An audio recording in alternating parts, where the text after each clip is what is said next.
Welcome back to Bad Things in History, where we bring you the ugly truth about how civilization got where it is today. Humanity is very inventive, and there are few things that awaken the creativity of our species more than killing each other. The invention of firearms inspired governments all over the world. Using projectiles to end the lives of condemned prisoners was effective and fast. Today we are going to tell you about firing squads and some of those who were killed by them. Shoot to kill. The idea of a firing squad existed long before the discovery of gunpowder. The earliest remains of the bow and arrow are from Europe around 18,000 years ago. Since most of history took place before writing existed, we don't know when people began using arrows to kill prisoners, but the Romans were considerate enough to document their procedures. In the Roman Empire, enemies of the state were sometimes killed by firing squad. The condemned would be tied to a tree or other structure. Then, several archers would stand in front of the prisoner. When the order was given, the archers would release their arrows into the victim. This method wasn't always effective. In the year 256, Sebastian, who was one of the earliest Christian saints, was condemned to death by the Romans. He was tied to a stake in the middle of a field, then shot full of arrows. However, he did not die. Sebastian recovered, but in the year 258 he confronted the Roman Emperor Diocletian. Sebastian complained about how the emperor was treating Christians. Diocletian considered this criticism briefly. Then he had Sebastian beaten to death and thrown into the sewers. The Vikings also made use of firing squads. In 869, a group of Vikings invaded eastern England. They captured King Edmund and decided to kill him with archers. Edmund was tied to a tree, then his body was punctured with arrows. But he did not die right away. An impatient Viking finished off the king with an axe. Once firearms became a valuable military weapon, the concept of a firing squad became more attractive. Bullets were more effective than arrows, and usually they were cheaper as well. The date of the first firing squad using firearms isn't known, but by the early 1800s it was a common method of execution for militaries all over the world. Most of the time it was reserved for deserters and spies. By the 20th century, most countries used a standard procedure for firing squad executions. The prisoner was brought in front of the marksman and a hood was placed over the victim's head. If the condemned criminal asked for it to be removed, then it would be.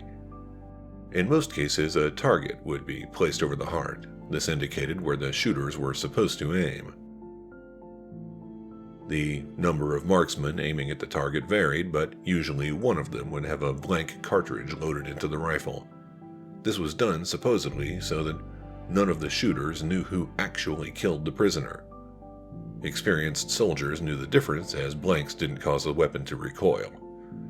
When the order was given, the marksman would open fire and execute the prisoner. When a firing squad released bullets into the victim, death didn't always happen immediately, but it did happen. This made it a tempting tool to use against civilians as well.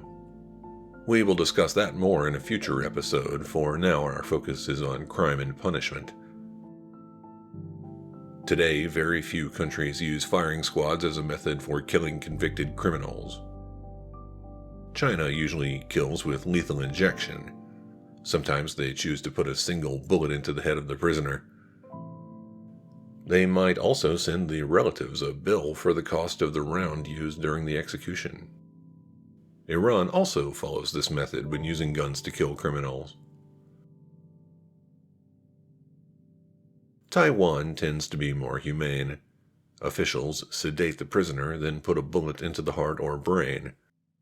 The United Arab Emirates still uses traditional firing squads for killing the condemned. The most interesting stories about firing squad executions come from the United States. The shooting machine. Within the United States, most of the country has never used firing squads for executing criminals. One exception to this was Utah. The predominant religion in this area is Mormonism. For many who shared this belief, being killed with bullets was better than hanging. Some of them believed that blood had to be spilled for sins to be forgiven.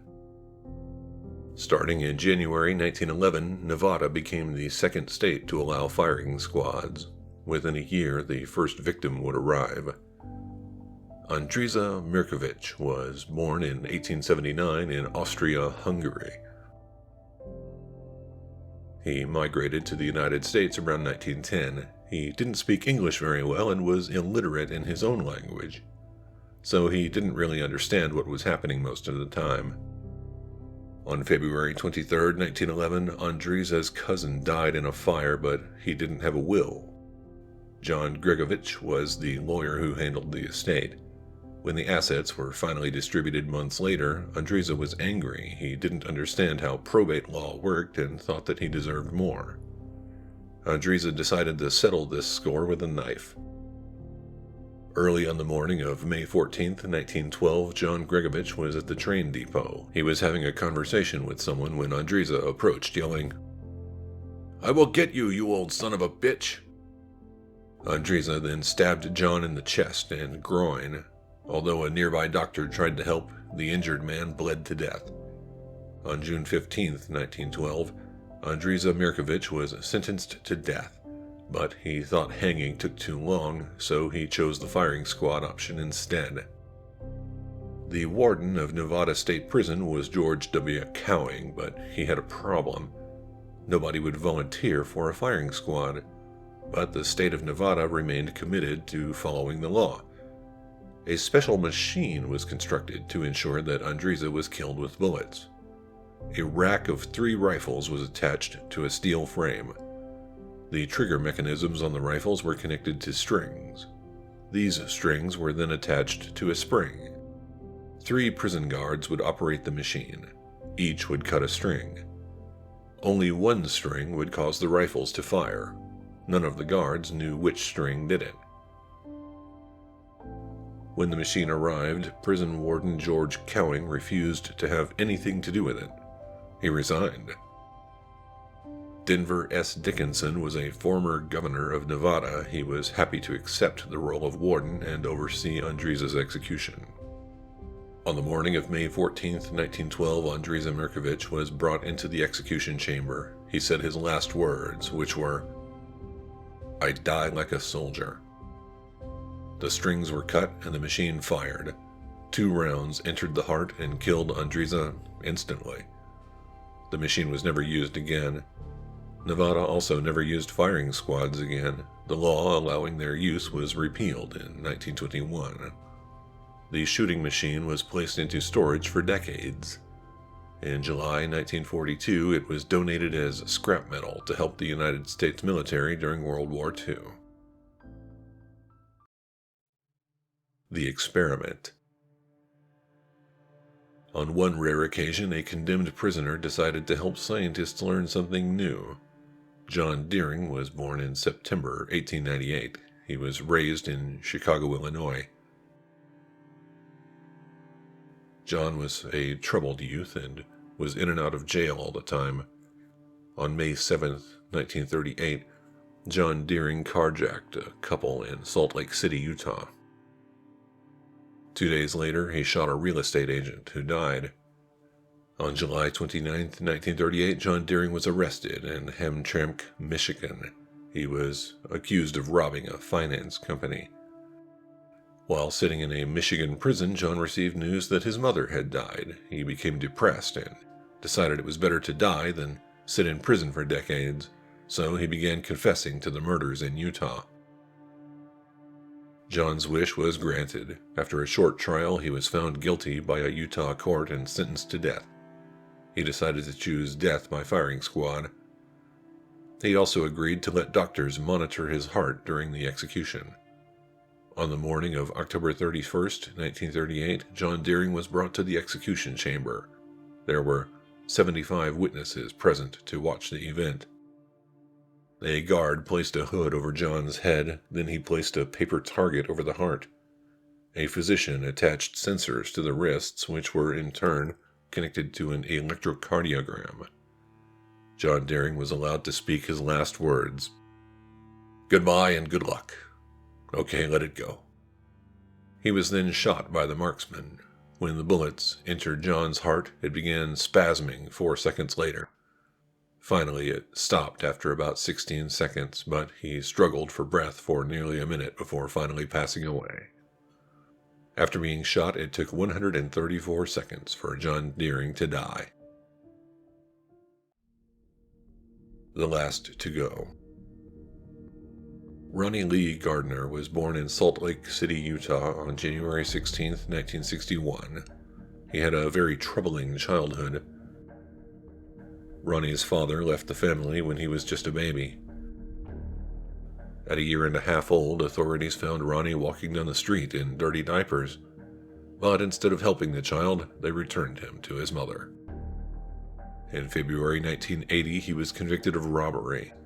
Johnny was sent to Utah State Prison. On April 19, 1981, he escaped the maximum security unit within the prison. Johnny was shot in the neck while trying to kill another inmate. On August 6, 1984, Ronnie began faking an illness. He appeared to be vomiting uncontrollably. The prison took him to the University of Utah Hospital. He struck the transportation officer with such force that the man required plastic surgery to repair his face. Ronnie Lee Gardner then held a medical student at gunpoint. He made the student give him a ride on his motorcycle. On the night of October 9, 1984, Ronnie ingested a lot of cocaine. Then he robbed a tavern and shot the owner. When the victim died, police began looking for Ronnie. They finally arrested him a couple of weeks later. The trial began on April 2, 1985. What the guards did not know is that somebody had taped a revolver to the bottom of a water fountain. Ronnie used the weapon to try and escape. During the escape attempt, he shot a lawyer in the eye, who later died. He also shot a bailiff in the chest. Before getting away, one guard shot Ronnie in the chest as well. He was captured, then sent to the hospital. Doctors were able to save him. Once recovered, there was a trial for Ronnie Lee Gardner.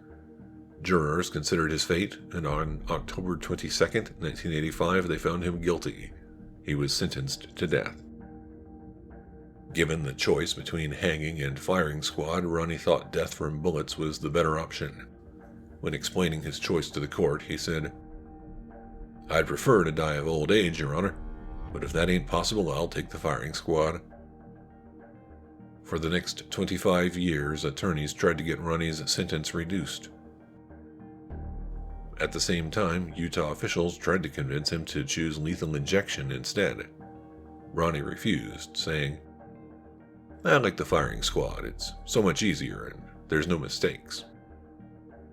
In 2004, the Utah State Legislature passed a law which removed firing squads as an option for condemned inmates.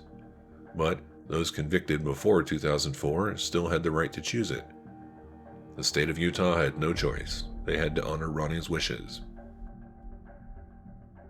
On June 15, 2010, Ronnie Lee Gardner was given his last meal. He had steak, lobster, apple pie, and ice cream. Then he went without food for the next 2 days while awaiting execution. He said it was for spiritual reasons. On the morning of June 18th, he walked to the room where he would be killed. When asked if he had any last words, Ronnie said, "I do not, no." He was strapped to a chair and a hood was placed over his head. Then the customary target was placed above the heart. At 2:15 a.m., the firing squad unleashed their rounds into Johnny Lee Gardner's body. The medical examiner pronounced him dead 2 minutes later. Ronnie was the last person executed by firing squad in the United States, for now. In March 2015, a new law was passed in Utah. If the state cannot acquire lethal injection drugs, then a firing squad can be used instead. Is the firing squad cruel and unusual punishment? Or is it perhaps one of the better ways to die? Let us know what you think about this method of execution in the comments below. If you found this episode interesting, then please like the video.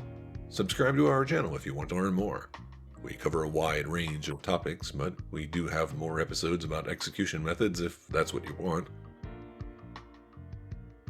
If you really enjoy what we do, then please consider becoming a patron. And you can support us by purchasing some merchandise as well. The links are in the video description if you want to learn more. Thank you for watching Bad Things in History.